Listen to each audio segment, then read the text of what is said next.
So we've been addressing the question, what is wisdom to begin with? And this final thing is that wisdom is the art of managing ourselves. You know, Americans were not great at self-management. Each year, hundreds of thousands of people declare bankruptcy in the United States. The average debt is over $6,000 on credit card. Car payments $400 to $500 a month. 500,000 people die every year of heart disease, of cancer, and 1 in 10 have diabetes. And a lot of that is attributed to poor dietary choices and a lack of exercise. Not all, but a vast majority of it has to do with the way we manage our eating and our exercise.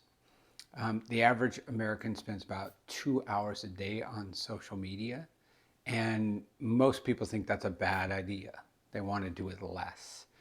Um, Young people and old people both feel like they're on social media too much, and yet the amount of social media usage is actually going up every year. It's not going down, despite the fact that everybody says, yeah, I should do it less. No one wants to be poor manager of themselves. Nobody wants to be broke, unhealthy, waste time, be out of control in their feelings and emotions. Nobody wants to just spew things out of their mouth and not be able to handle themselves in a way that is able to stop some of those behaviors that are destructive. And we see that they're destructive, and yet still we go back again and again and again to those things. Why?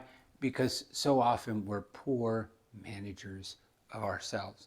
Well, wisdom is the ability to manage yourself. Wisdom will provide you with the way to take care of finances if you'll receive it. Wisdom helps you with money. Proverbs 30, verse 8 says that we shouldn't seek poverty or riches, but we should just ask God for what we need. And that's the mentality, is to say, what do I need? And let me be satisfied with that. Wisdom will help us manage emotions. As a matter of fact, 25:28 in Proverbs, it says that a city without a wall, that's what a guy who has no control over his spirit is like. If you can't handle your emotions and you can't keep them under control and in check, you're just going to go off. As a matter of fact, Proverbs 29:11 says that very thing, that a fool gives full vent to his anger, but a wise person will hold it in check. And so wisdom helps us manage emotions.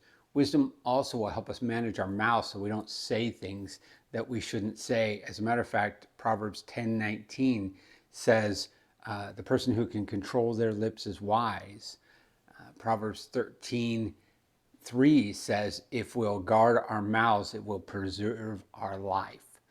And so this final component to wisdom, to what it is the ability to manage things so that we can be successful, to manage these things in our lives, to manage our words, to manage our emotions, to manage money, to manage time, to manage all the different aspects of our lives, that if we are wasteful with them, or if we are foolish with them, or if we don't pay close attention to them, these are the things that can sink us. Proverbs and wisdom will help us to manage these things so that we can succeed and not fall prey to an undisciplined life.